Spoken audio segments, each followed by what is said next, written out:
আজি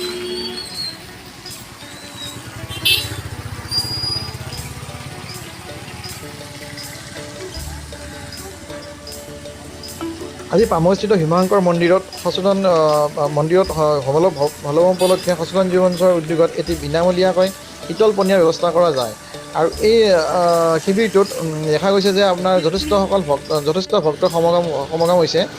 কাৰণ যিহেতু ভক্তসকলে গোটেই নিশাটো লঘোণে থাকে, ৰাতিপুৱা পূজা পাঠ কৰি আহি কেনে যেতিয়া মন্দিৰৰ সন্মুখতে আপোনাৰ এগিলাচ ঠাণ্ডা পনীয়া চৰবত খাব পাৰিছে, তেওঁলোকে যথেষ্ট উৎফুল্লিত হৈছে। আৰু তেওঁলোকে এই সচেতন জীৱ মঞ্চৰ কৰ্মীসকলক মানে ধন্যবাদ জ্ঞাপন কৰিছে। আৰু তেওঁলোকে কৈছে যে ভৱিষ্যতে যাতে তেওঁলোকে আৰু এনেকুৱা ধৰক কাৰ্যসূচী কৰিব পাৰে। আৰু সচেতন জীৱ মঞ্চৰ কৰ্মীসকলেও কৈছে তেওঁলোকে এনেকুৱা ধৰক শিবিৰ আকৌ অহা সপ্তাহত নেক্সট ৰবিবাৰে এটা শিবিৰ বশিষ্ঠত পিনে তেওঁলোকে স্থাপন কৰিম বুলি তেওঁলোকে ভক্তসকলক জনাইছে।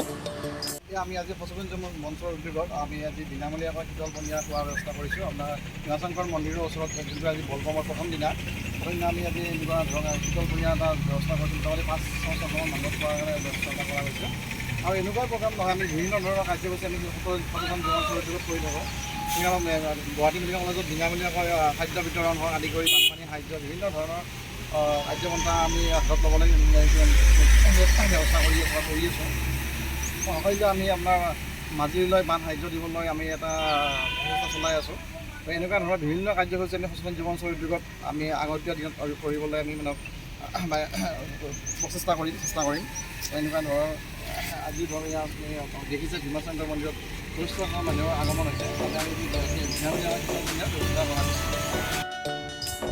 লহৰ পৰা জিতু ডেকাৰ ৰিপৰ্ট E24 লাইভ ব্ৰেকিং।